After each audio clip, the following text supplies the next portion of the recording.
This journey we have started and this campaign we are going to involve ourselves in, we are going to conquer this time around with love. Not mapenzi. That's why our color is red. Former President Uhuru Kenyatta has stepped back into national politics with the force of a man who never truly left. His latest move has rattled President William Ruto's camp and pushed the entire political field into a new state of anxiety by bankrolling Fred Matiangi'S bid for the presidency and rolling out flashy fleets of 47 branded Prados. Uhuru has made it clear that he intends to shape the next election with his own hands. Secondly, I am grateful to the presentation that the Secretary General has made this morning. I had opportunity to see it yesterday, and I agree with it. My understanding of this party, Jubilee, is that it was founded on the principles of integration and building unity among the communities of Kenya. What looked like quiet retirement now looks like a strategy that was waiting for the right moment. Ruto's team has been working hard to tighten its grip across the country, but the sudden surge from Uhuru has clearly shaken them. The president's allies have already begun emergency meetings, forced to rethink their plans after watching Uhuru unleash both money and influence in a move that shows he still controls powerful networks. Other political parties, our business is to work with them, or argue with them, or convince them, so that we move forward together. So tukipatana na wale wengine, hata tukiwa katika united opposition. The decision to belong to to sit in the united opposition is a party decision. It is not an individual's decision. So I represent Jubilee in that group on behalf of the party.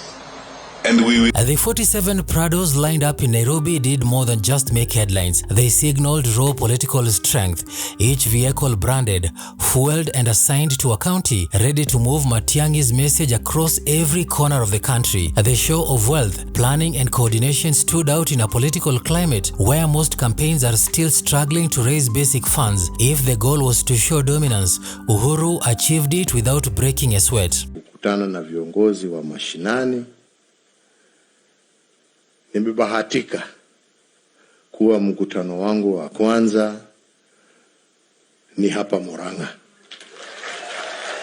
Matiang'i, long seen as a tough technocrat with deep ties to the civil service, now appears to have a serious machine behind him. The former Interior Cabinet Secretary spent the day in meetings with Jubilee 47 county chairpersons, aligning them behind a national structure that many thought was dead after the last election. But Jubilee seems determined to rise again, and its comeback is being powered by one man who refuses to disappear.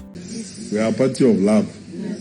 Sisi hatuwezi kuingia kwa hiyo mambo ya kutukana na watu, calling other parties names. That is not the standard of Jubilee. That is below the standard of Jubilee.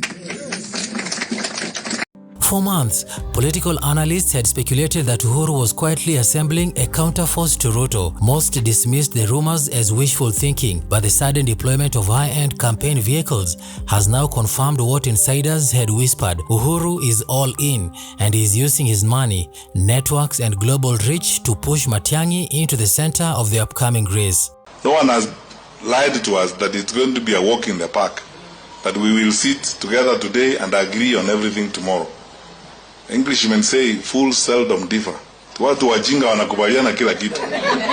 Hawezi. Na watu wote wako huko si wajinga, ni watu werevu wote. Sasa lazima tuongee, tutembee pamoja, tujaribu kushauriana, kuchukua ushauri kutoka kwa hawa na wale wengine. Wakati mwingine tukihitilafiana kidogo, tunazungumza kwa sababu sisi sote ni Wakenya na tunaelewa Wakenya wanataka namna gani.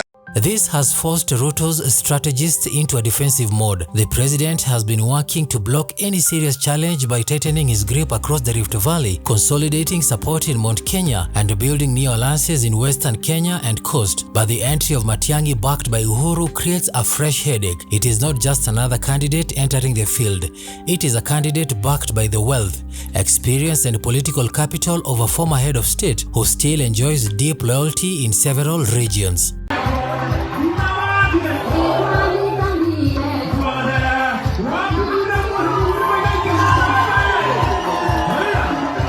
Uhuru Uhuru's move also exposes a truth many in government prefer to ignore.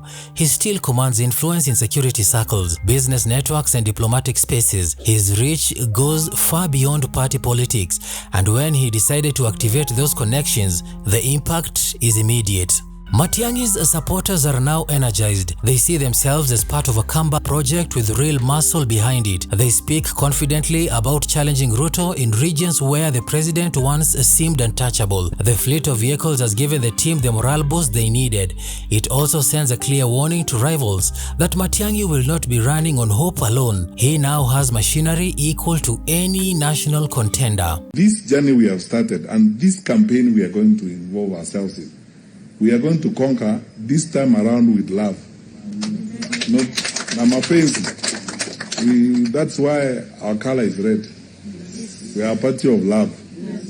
This year Ruto's camp, on the other hand, is dealing with frustration. The president and his inner circle have spent months fighting off rebellions, repairing old alliances and defending against criticism. Uhuru's move disrupts the balance. It opens a new political war front at a time when the government is already struggling to deal with public dissatisfaction, economic pressure and internal cracks. Haiwezi isonge mbele bila wananchi wa Kenya kuwa pamoja.